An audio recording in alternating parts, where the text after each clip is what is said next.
Tasty metre में आपका बहुत बहुत स्वागत है दोस्तों। आज हम सीखेंगे बिना मैदा के आटे और गुड़ से बहुत ही ज्यादा टेस्टी और हेल्दी गुड़ पारे। तो उसके लिए बढ़ते हैं रेसिपी की तरफ। आटे के गुड़ पारे बनाने के लिए यहाँ मैंने एक मीडियम साइज की कटोरी लिया है गेहूं का आटा और 2 चुटकी के करीब लिया है बेकिंग पाउडर।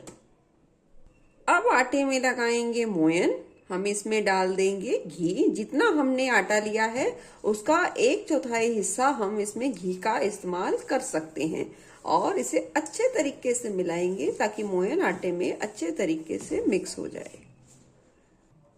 मोयन को अच्छे तरीके से मिलाने के बाद उसे हल्के हाथ से इस तरीके से मुट्ठी में बांध कर देखेंगे। ये देखिए कुछ इस तरीके से आटा देखिए बिल्कुल अच्छे तरीके से बंध गया है, बिल्कुल भी टूटा बिखरा नहीं है। इसका मतलब मोयन हमारी बिल्कुल शक्कर पारे के लिए यानी कि गुड़ पारे के लिए बहुत ही सही है। अगर आपका आटा खुल जाए तो आप इसमें थोड़ा सा घी का इस्तेमाल और कर सकते हैं।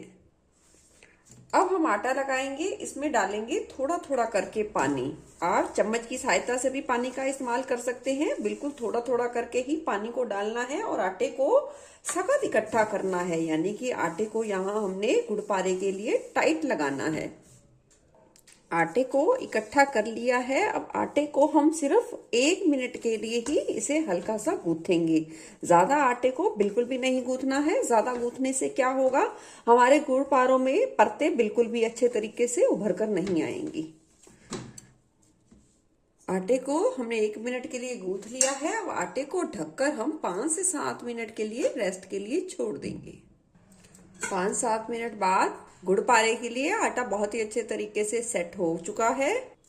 अब मुट्ठी की सहायता से इसे थोड़ा सा हम इस तरीके से दबाव देते हुए चला लेंगे और आटे की क्वांटिटी के हिसाब से आटों को 2 हिस्सों में बांट लेंगे, यानी कि 2 लोइयां बनाकर तैयार करेंगे। अब बनाई हुई लोई यानी पेड़े को हम इस तरीके से बेलेंगे। इसको मोटा बेलना है, जितना आपने देखा होगा शक्कर पारे कितने मोटे होते हैं उतना ही बेलना है।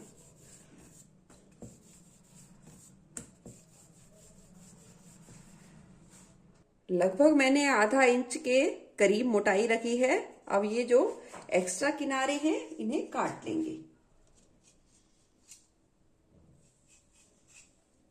और इनका हम बाद में यूज करेंगे, तो इन्हें रख देते हैं अलग एक साइड। और अब हम लगभग 1 इंच या उससे थोड़ा कम ज्यादा दूरी पर इस तरीके से कट लगाएंगे और इस तरीके से इसे हिस्सों में बांट देंगे। लगभग हमने ये लंबाई को 1.5 इंच के करीब रखा है और ये देखिए अब हमने शक्कर पारों की कटिंग कर ली है। इसी तरीके से सारे गुड़ पारे यानी कि शक्कर पारों की हम कटिंग करके तैयार करेंगे। देखिए जो हमने बचे हुए जो एजेस यानी किनारे काटे थे उसको हम मिला लेंगे और इसका एक पेड़ा फिर से हम तैयार करेंगे और उसे बेल लेंगे। अब करेंगे कटिंग। एक्स्ट्रा पार्ट को निकाल लेंगे।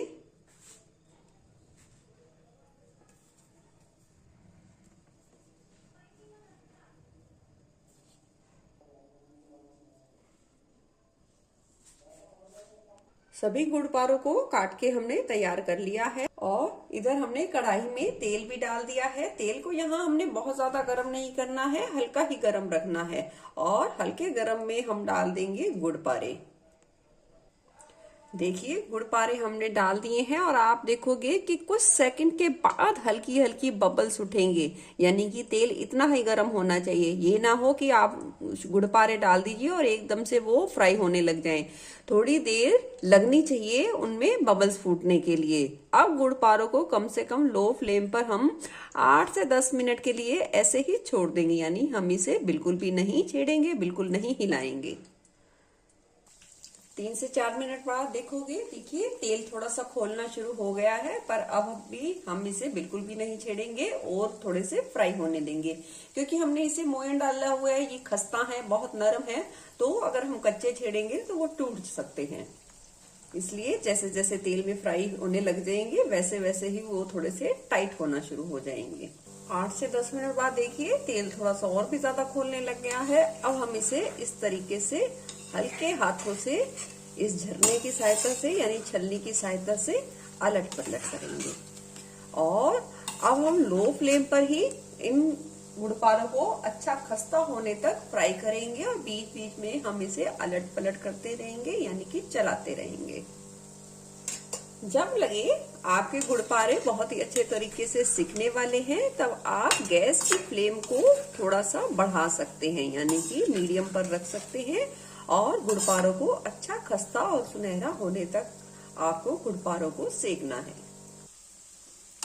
देखिए गुड़ पारे बहुत ही अच्छे तरीके से सिक चुके हैं और देखिए मैं पास से दिखाती हूँ कि गुड़ पारों में कितनी बढ़िया परतें उभर कर आई हैं। परतों का उभरना बहुत ज्यादा जरूरी है, तभी हमारे गुड़ पारे बहुत ही ज्यादा खस्ता बनेंगे। अब गुड़ पारों को निकाल लेते हैं एक प्लेट में।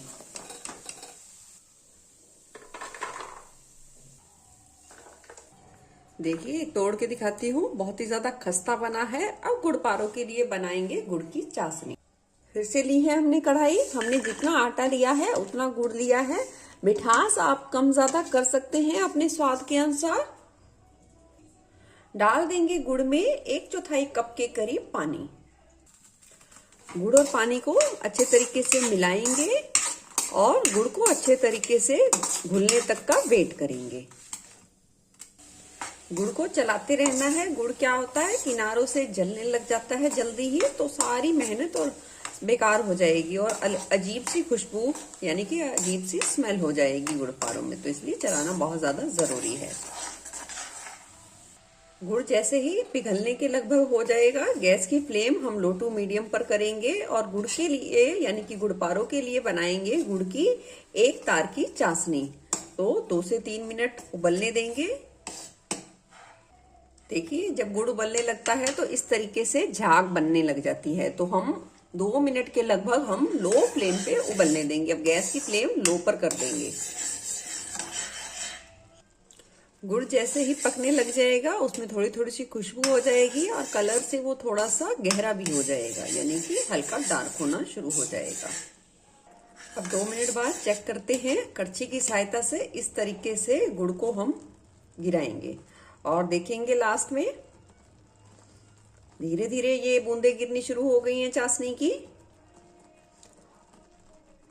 देख सकते हैं आप। और ये तार बनना शुरू हो गई है और ये देखिए करछी पर हमारा गुड़ ठंडा भी हो गया है। थोड़ा उंगलियों में हम लेंगे और इस तरीके से चेक करेंगे। ये देखिए एक तार बनना लग गया है, इसका मतलब हमारा गुड़ पारों के लिए जो गुड़ की चाशनी है बहुत ही अच्छे तरीके से बन गई है। और एक ये भी पहचान है, जो ये झाग है वो बिल्कुल ही लाइट यानी कि लाइट वेट की होना शुरू हो जाती है। बिल्कुल ही ऐसे लगता है जैसे बहुत ही ज्यादा सॉफ्ट चीज को हम कढ़ाई में चला रहे हैं। तो ये भी एक पहचान है गुड़ की चाशनी की गुड़ पारों के लिए। अब गैस की फ्लेम को कर देंगे बंद और गैस की बंद फ्लेम में अब हमें ये डाल देंगे ये गुड़ के पारे यानी कि जो आटे के हमने फ्राई किए हैं और उसे चलाते रहेंगे। आप देखोगे 1 से 2 मिनट बाद क्या होगा, चाशनी जमना शुरू हो जाएगी और गुड़ पारों पे अच्छे तरीके से कोट होना शुरू हो जाएगी। इसी बीच हम डाल देंगे 1 चम्मच के करीब सौंफ, 1 चम्मच के करीब डाल देंगे हम तिल। ये डालने ऑप्शनल है, आप चाहें तो डाल सकते हैं, आप चाहें तो स्किप भी कर सकते हैं। अब लगातार हम चलाते रहेंगे जब तक कि हमारी ये गुड़ की चाशनी जमना ना शुरू हो जाए। लगभग 1 मिनट बाद देख सकते हैं गुड़ की चाशनी और गाढ़ा होनी शुरू हो गई है और गुड़ पारों पे बहुत ही अच्छे तरीके से चिपकना शुरू हो गई है। अब हम इसे 1 मिनट के लिए थोड़ा सा इस तरीके से फैलाकर रख देंगे। 1 मिनट बाद देखिए बहुत ही अच्छे तरीके से थोड़ी सी चाशनी और भी गाढ़ी हो गई है। कई बारी थोड़ा कम ज्यादा समय लग सकता है क्योंकि गुड़ की क्वालिटी पर डिपेंड करता है। बस आपकी चाशनी बहुत ही अच्छे तरीके से बनी होनी चाहिए, तो समय थोड़ा कम ज्यादा भी लग सकता है, तो उसमें कोई भी घबराने वाला इशू नहीं है। देखिए फाइनली चाशनी बहुत ही अच्छे तरीके से कोट होना शुरू हो गई है। इस स्टेज पर हम हिलाएंगे ताकि गुड़ पारे बिल्कुल भी एक दूसरे से कम चिपके। अगर थोड़ा बहुत चिपकेंगे तो वो आप आसानी से ठंडा होने के बाद छुटा सकते हैं, वो कोई दिक्कत वाली बात नहीं।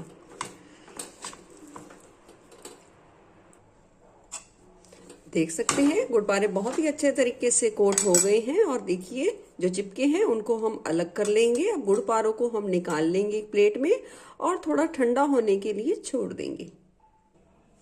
देख सकते हैं गुड़पारे, देखिए एक मैं तोड़ के भी दिखाती हूँ। बहुत ज्यादा खस्ता बने हैं, बहुत ही ज्यादा नरम और मुंह में घुल जाने वाले बने हैं। आप सर्दियों के सीजन में अपने बच्चों के लिए अपने लिए बना के रख सकते हैं। आप इसे बनाकर अच्छे तरीके से ठंडा करके एयर टाइट डब्बे में रख लीजिए। आप पूरी सर्दियां आप इसे एंजॉय कर सकते हैं। बहुत ही ज्यादा हेल्दी है एक तो, और आप इस तरीके से इस रेसिपी को जरूर ट्राई कीजिए और अपना फीडबैक शेयर करना बिल्कुल ना भूलिए। फिर मिलूंगी ऐसे बढ़िया रेसिपी के साथ। Eat healthy and stay healthy. धन्यवाद।